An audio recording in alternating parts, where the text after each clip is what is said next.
একাদশীর ব্রত ফল কিভাবে নষ্ট হয়?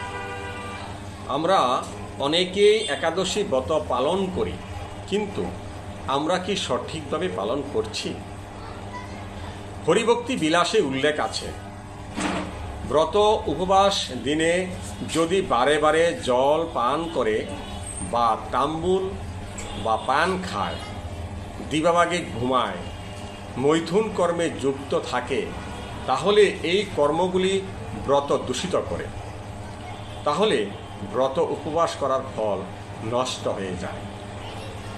একাদশী তিথিতে উপবাস করাই শ্রেয়। যদি সম্ভব না হয় তবে অনুকল্প প্রসাদ পাওয়া যেতে পারে, তবে উদরপূর্তি করে প্রসাদ পাওয়া উচিত নয়। একাদশী তিথিতে ক্ষৌর কর্ম অর্থাৎ চুল নখ কাটা নিষিদ্ধ। একাদশী তিথিতে রান্নায় সয়াবিন তেল ব্যবহার অনুচিত। সূর্যমুখী তেল বা ঘি ব্যবহার করা উচিত। একাদশী তিথিতে অনেকেই সামা চালের খিচুড়ি খেয়ে থাকেন। বিশেষ করে অনেক রেস্টুরেন্টগুলোতে সামা চাল রান্না করা হয়, অনেকে না জেনেই তা গ্রহণ করে।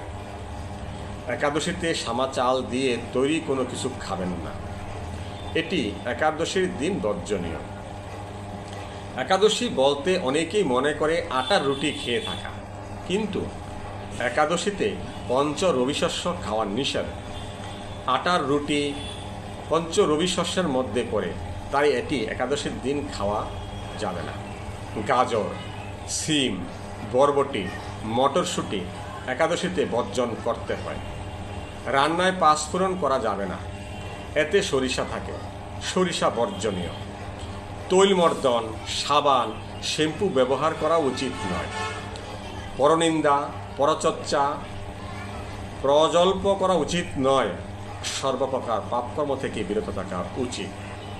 একাদশীর উপবাস সার্থক হয় যখনই শ্রীহরির নাম জপ, শ্রীহরির কথা চিন্তন, শ্রীহরির কথা শ্রবণ, কীর্তনে দিন অতিবাহিত হয়।